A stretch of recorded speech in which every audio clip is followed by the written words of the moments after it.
In the woods, underground, and in abandoned buildings, all places you may find reconnaissance and surveillance experts doing what they do best.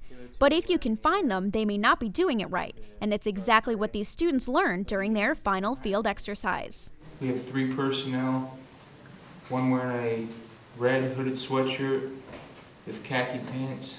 I think the FTX is definitely the hardest part because they're out in the field. They're basically living in holes for a few days.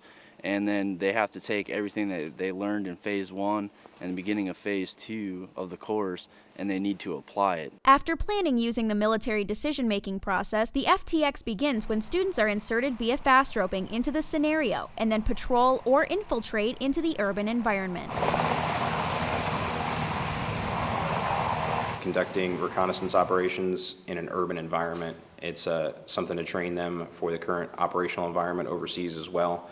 It's basically the same steps that we do in the woods, but we just do it in buildings, so they do things fundamentally the same, but they actually do things just a little bit different inside the buildings. This almost 48-hour urban exercise throws twists into the training the students have already completed. We're used to operating in the woods, and then when you move us into an urban environment, we're a lot closer to the enemy, a lot closer to our objective, so we have to be a lot more careful, a lot more stealth. One twist is something you wouldn't necessarily think of. If they don't want to be discovered and they're communicating by electronic device, then at night, light becomes an issue.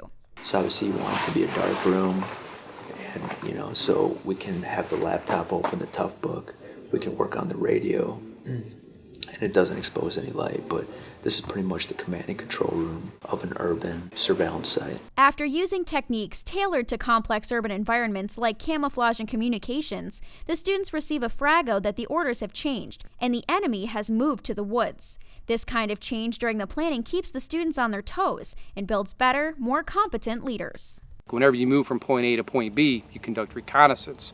So by conducting reconnaissance, you can become a patrol leader, so you come to the course understand the dynamics that it takes to conduct it. This graduate-level reconnaissance and surveillance course takes soldiers who have mastered their basic tasks and inserts them into complex situations. The students are through with buildings and bunkers and now move on to continuous surveillance underground and in the trees as they continue their field training exercise in the woods. Nicole Randall, Fort Benning TV.